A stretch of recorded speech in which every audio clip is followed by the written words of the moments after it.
तो नहीं था, पर हमारे साथी अटारी वाला जी ने कहा कि बीच में रह जाती है लड़ाइयां। मुझे जहां तक याद पड़ता है, अटारी वाला जी आप वाइस प्रधान थे उस समय शायद, तार सिंह के खिलाफ एक ऑर्डर हो गया था कि सीबीआई इनको उठा के ले जाए, और सीबीआई ले गई थी। पावर ने लड़ाई लड़ी थी और जिस जज ने ऑर्डर किया था उसे बाहर कोर्ट के बाहर आकर माफी मांगी थी, तो बाइकआउट खत्म हुआ था। ये बाहर की ताकत है, याद होनी चाहिए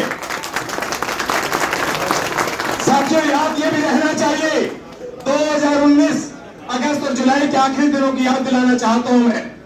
करीब 20 दिन 19 दिन स्ट्राइक रही थी, 1 नंबर गेट पे लगातार धरना चला था। इस बार की वो नेतृत्व था जिन्होंने लीड 40 दिन, और आखिर में क्या हुआ था, एक ऑर्डर आया था जिसपे यहां बात हुई कि इस रोड पे स्ट्राइक खत्म कर देनी चाहिए। बार ने स्टैंड लिया कि ऑर्डर काफी नहीं है, स्ट्राइक कंटिन्यू की, और उसके बाद ऑर्डर आया जिसके बाद आज तक वो जो ट्रिब्यूनल बनना था आज तक एक ठंडे बस्ते में है। ये बार की ताकत है साथियों। साथियों मैं ये भी कहना चाहता हूं, मैं हमारे साथी जो है रोहित सूद इलेक्शन में उनके साथ नहीं था, ये बात सच है, परंतु मेरे लिए मैं किसी के साथ हूं या नहीं हूं, मेरी एक मान्यता है, उसे दर्ज कराना चाहता हूं। मेरी मान्यता ये है, जो चुनी हुई हमारी कमेटी है वो ए हो, बी हो, सी हो, कोई भी हो, वो कमेटी नेतृत्व करे, ये उनके पास रहना चाहिए। ये हम उनको अकाउंटेंट बनाए कि नेतृत्व लोगों की सलाह के मुताबिक करें, परंतु हाथ उनके रहनी चाहिए। मेरा दर्द ये नहीं है कि कमेटी के विरुद्ध कुछ है, मेरा दर्द ये है कैसे किसी चीफ जस्टिस की हिम्मत होती है कि वो कह दे कि मैं ऑर्डर साइन नहीं करूंगा अगर आप स्ट्राइक वापस ले लेंगे। कैसे हमारी एग्जीक्यूटिव को, कैसे हमारे प्रधान को क्या हमारे प्रधान की हमारी एग्जीक्यूटिव की इज्जत करते हैं तो हमें इसका स्ट्रॉन्ग ऑब्जेक्ट नहीं करना चाहिए। जो इसको ऑब्जेक्ट करते हैं उनको तो ऊंची आवाज में कहना चाहिए कि चीफ जस्टिस साहब आप ये गलत कर रहे हो। हम अगर कहेंगे कि चीफ जस्टिस का बहुत हमारे कमेटी का बहुत सम्मान करते हैं, परंतु चीफ जस्टिस की बात करते हुए मुंह में दही जम जाएगी तो कुछ होने वाला नहीं साथियों। उस दही को नहीं जमने देना है, अपनी आवाज को बुलंद रखना है। और अब मैं बात दूसरी करना चाहता हूं। जम्मू साहब के केस से बात हुई, 4 दिन बाद अभी तक गिरफ्तारी नहीं हुई। ठीक साथी ने कहा कि कोई और मामला होता तो हो सकता है कहीं इनकाउंटर हुआ होता, प्रधान जी ने बताया कि ऐसी घटना हो गई है। मैं आपको यह भी दर्ज कर देना चाहता हूं, मेरे खिलाफ होंगे बहुत सारे बात साथ इस बात पे। पुलिस इनकाउंटर करने का जो आदत पंजाब में बनी है, मैं उसका समर्थक नहीं हूं। इससे आप मेरे से नाराज हो सकते हैं, विरोध रख सकते हैं, पर मैं अपनी बात कह रहा हूं। परंतु 4 दिन बाद गिरफ्तारियां ना हो, लोग पकड़े ना जाए और चीफ जस्टिस कोर्ट में ये कहे कि क्या ये गैंगस्टर इससे काम करना बंद कर देंगे, रुक जाएंगे? नहीं रुकेंगे, हम जानते हैं। परंतु हम ये कह रहे हैं कि जो प्रशासन है, जो पुलिस है, जो कोर्ट है, वो इतनी सख्त हो, इतनी मजबूत हो कि गैंगस्टर को रुकना पड़े। ये आपका फेलियर है, ये उन सारी संस्थाओं में बैठे लोगों का फेलियर है। इसलिए हमें इस बात को गंभीरता से लेना चाहिए।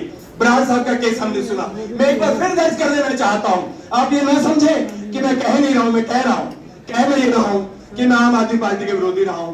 पंजाब में आम आदमी पार्टी की सरकार है और वहां के एक एमएलए के खिलाफ आरोप है, तो कोई रीड कर सकता है कि आप तो खिलाफ है तो बोल रहे हैं। हाँ मैं बोल रहा हूं, मैं खिलाफ बोल रहा हूं, मैं उस व्यक्ति के खिलाफ बोल रहा हूं कि उसे इस एफआईआर में कॉग्निजेबल ऑफेंस के साथ साथ उस एमएलए का नाम क्यों नहीं आ रहा है। जब हमारा वकील खड़े होकर उसका नाम ले रहा है, बता रहा है कि उसे मैंने फोन किया और वो कह रहे तुम दस्तखत कर दो, ये बात हम नहीं कहना चाहते। उसकी रिकॉर्ड यही है, ये रिकॉर्ड और आप सबके सामने कह रहे हैं। इसके बाद हम कहना चाहते हैं कि चीफ जस्टिस साहब बहुत भला काम कर रहे हैं, मॉनिटरिंग कर रहे हैं। कैसे मिला मॉनिटरिंग? कल तारीख दी गई 25, एक सप्ताह बाद वो स्टेटस रिपोर्ट मांगते हैं। साथियों में याद आपको ये भी दिलाना चाहता हूं, यहाँ अमित धवन की बात हुई। अमित धवन ने कल एक मैसेज सर्कुलेट हुआ है, सीआईए ने फिर उनको बुलाया है, मामला लंबित है। साथियों में यह भी याद दिलाना चाहता हूं कि के गोयल साहब के मामले में मामला हुआ, बहुत लंबे संघर्ष के बाद मीटिंग हुई, स्ट्राइक की बात नहीं आई। तब तक यह हुआ कि कॉग्निजेंस ले लिया गया, स्टेटस रिपोर्ट मांग ली गई। आज तक वो स्टेटस रिपोर्ट सी आ रही है। मर्डर हुआ था हमारे वकील की वाइफ का उनके घर में। क्या इस तरह के स्टेटस रिपोर्ट मांगने से हम सहमत है?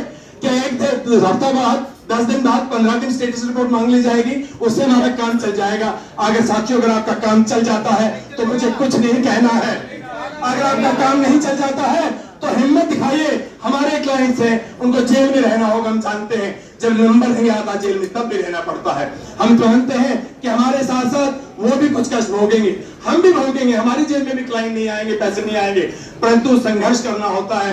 तो इसलिए मैंने कहा उस कॉकरोच की तरह बनना होगा जो पूरे कठिन परिस्थितियों के बाद भी संघर्ष करता और जिंदा रहता है और ऐसे स्टेटमेंट्स के आगे डरता नहीं है। तो इसलिए मैं कहना चाहता हूं, ये बार अपनी आवाज सुनाना चाहती है, वो कोर्ट हो, वो सरकारें हो या वो प्रशासनिक ढांचा हो, तो आपको खड़ा स्टैंड लेना पड़ेगा। इसलिए आज के दिन मैं भी स्ट्राइक के पक्ष में नहीं हूं, परंतु आज के दिन मुझे लगता है कोई दूसरा चारा हमारे पास नहीं है। अगर हम स्ट्राइक नहीं करेंगे तो ये होगा नहीं। साथियों, बस आखिरी बात और कहना चाहता हूं, आज जब केरल सुनवाई हुई मैं भी वहां था। चीफ साहब ने एक बात कही, चीफ साहब ने एक बहुत पुरानी बात याद दिलाई, वो थी खोसला साहब के साथ सिक्योरिटी गार्ड का झगड़ा हुआ। मैं उसको भी याद दिलाना चाहता हूं, हमने स्ट्राइक किया, गवर्नर हाउस तक गए थे, याद है ना, जो साथियों से रहते सबको याद होगा। और एफआईआर जो थी, एफआईआर हो गई थी हमारे इस दबाव में, हमारी क्योंकि बात ठीक थी, हम सच थे, इसलिए उसी दिन एफआईआर कॉम्प्रोमाइज हुई और एसएसपी नीचे आके बैठा था। ये आपकी ताकत है। चीफ साहब को अगर वो याद है तो चीफ साहब को बाहर की ताकत भी याद रखनी चाहिए। मैं आखिरी बात कह रहा हूं, अगर हमें संदेश देना है तो स्ट्राइक हमें करनी चाहिए। संदेश नहीं देना चाहते